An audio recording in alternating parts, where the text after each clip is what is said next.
The number of Muslims in Europe is expanding like mosquitoes. In just a few more years, Europe will be semi-Islamified. Never mind the fact that there are currently 49 Muslim-majority countries, meaning 1 out of every 4 countries is heavily influenced by Islam. Wherever many, not all Muslims go, they act like the new owners of society and behave like tenants with a right-to-buy agreement.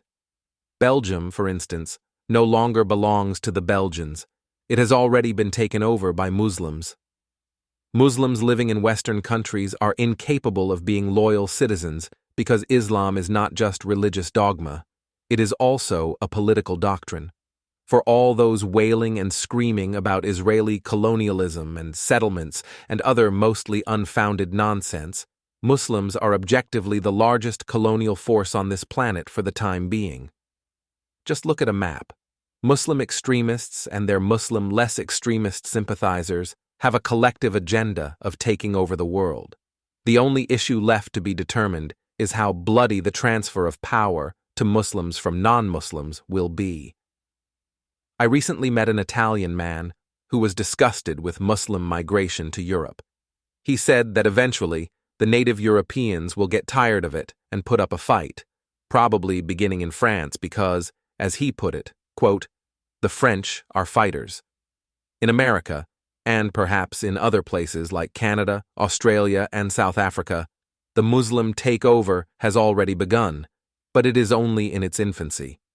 Its infiltration strategy is also far more creative than in Europe, making it harder to detect and ultimately prevent.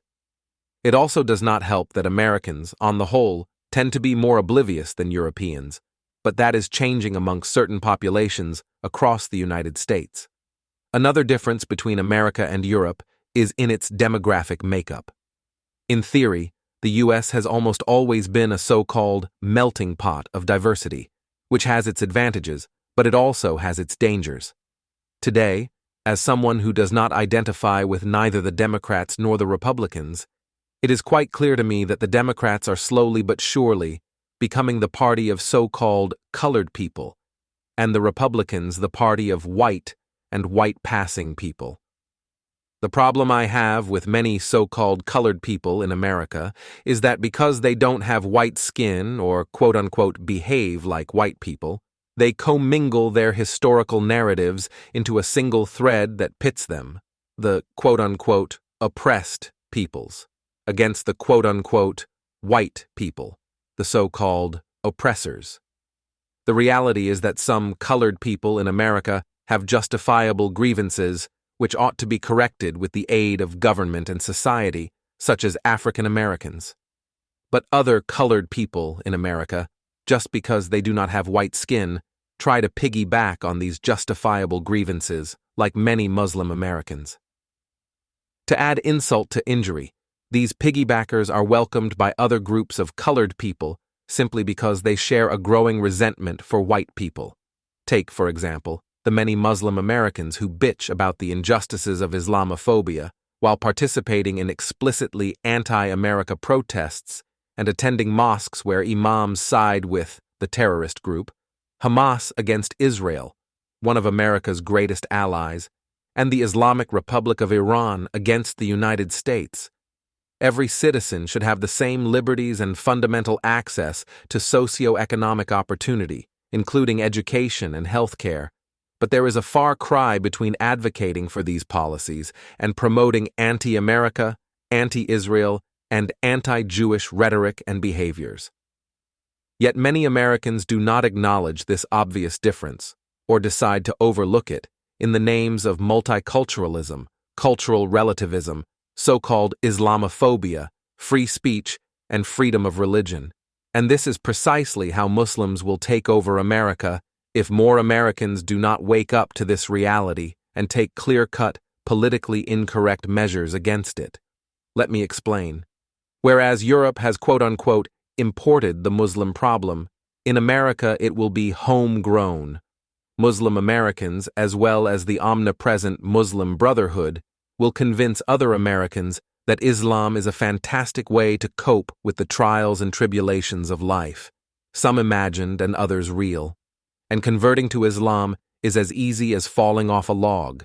A person must accept Islam as their faith, reject all other religions, and then recite the Shahada, or Declaration of Faith, with conviction and understanding of its meaning in front of two witnesses.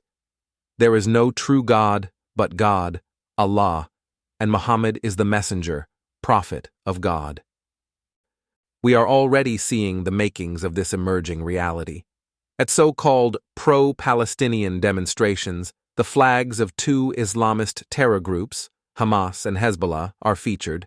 Demonstrators engage in Muslim prayers, and others cheer on the Yemen-based Houthis, whose official slogan in Arabic is, and I quote, "God is the greatest, death to America, death to Israel, a curse upon the Jews, victory to Islam." Many folks write off these events as young and stupid college kids who are just going through a phase. Some might snap out of it, but many others are very much enthralled with Islam's supposed appeal because much of the West, especially but not only the overly liberal parts of the West, is living in a post-Judeo-Christian world. For potentially hundreds of thousands of years, humans lived according to various versions of faith and spirituality. But beginning in the late 17th century, the Enlightenment promised us something that it, unlike faith and spirituality, cannot deliver, coping with the universal human condition of ceaseless suffering. The United States of America tried to take the Enlightenment a step or two further by over-indexing on unadulterated capitalism, branded the American dream, as an quasi-remedy to ceaseless suffering.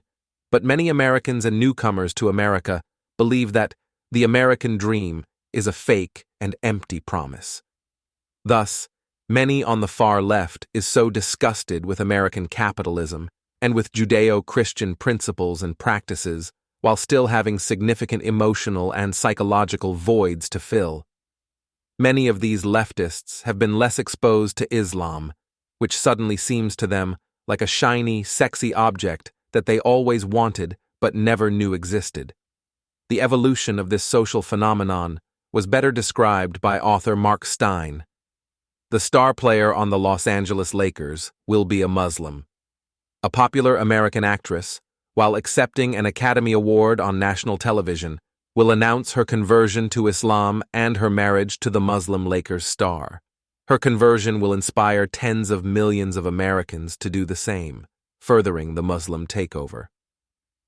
Many Muslims' attempts to promote an understanding of their culture and history are actually motivated by a superiority complex and burning desire to portray non-Muslim Westerners as inferior, inadequate, and stupid.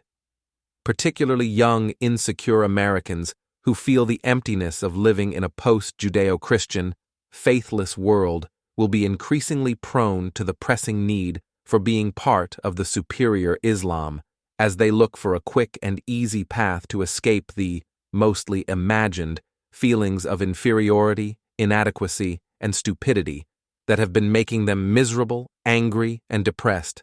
In just a few years, the percentage of Muslim Americans will skyrocket, and they will take their newfound Islam into Western institutions, from education and media to NGOs and politics.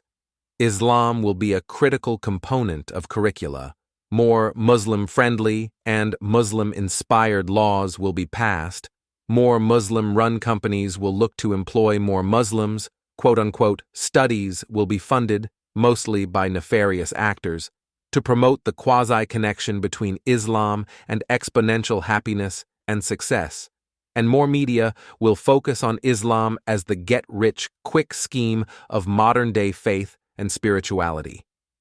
At a certain point, the Muslim takeover that emanated from the far left will take on an exponentially far-right persona because Islam as a political doctrine is quintessentially fascist. Let's recall that the Nazis, another fascist regime, started out as a leftist, socialist workers' party before veering as far right as you can go. Hence, the Muslim war against the West is a war that cannot be won by being politically correct, appeasing, ignoring, or coddling the enemy. According to the Quran, Muslims must persist until we are either all converted to Islam or killed.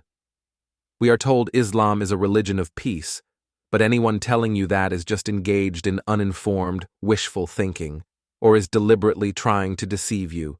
Islam is not a religion of peace at all. The perpetrators of terrorism are following the edicts clearly given in the surahs, the verses, that constitute the Quran, their holy book. The word Islam literally means submission, and the Quran dictates repeatedly that its followers must convert you to Islam or kill you if you refuse to convert. For example, Surah 3:151 says, quote, "We shall cast terror into the hearts of those who disbelieve." And according to Surah 2:191, quote, "Kill them, non-Muslims, wherever you find them. Kill them. Such is the recompense of the disbelievers." Much of the Quran speaks not about religion, but only about how believers must submit, and it commands how they must live, dress, treat women and slaves, and practice jihad. Because Islam is an inherently anti-Semitic religion, Jews in America will be the first to feel the adverse effects, but the buck will not stop there. Cue the Muslim well-known saying, quote, "First we take care of Saturday, then we take care of Sunday." By this, they mean the Jews, whose Sabbath is Saturday, and then Christians, whose Sabbath is Sunday. Any one person in America who does not submit to Islam could very well be a target, expelled, or have to find a corner of America that is, for the time being, mostly free of Muslims. Of all people, Winston Churchill distinctly understood this urgent problem all the way back in 1899, when he said, quote, "Individual Muslims may show splendid qualities, but the influence of the religion paralyzes the social development of those who follow it. No stronger retrograde force exists in this world." America, good luck.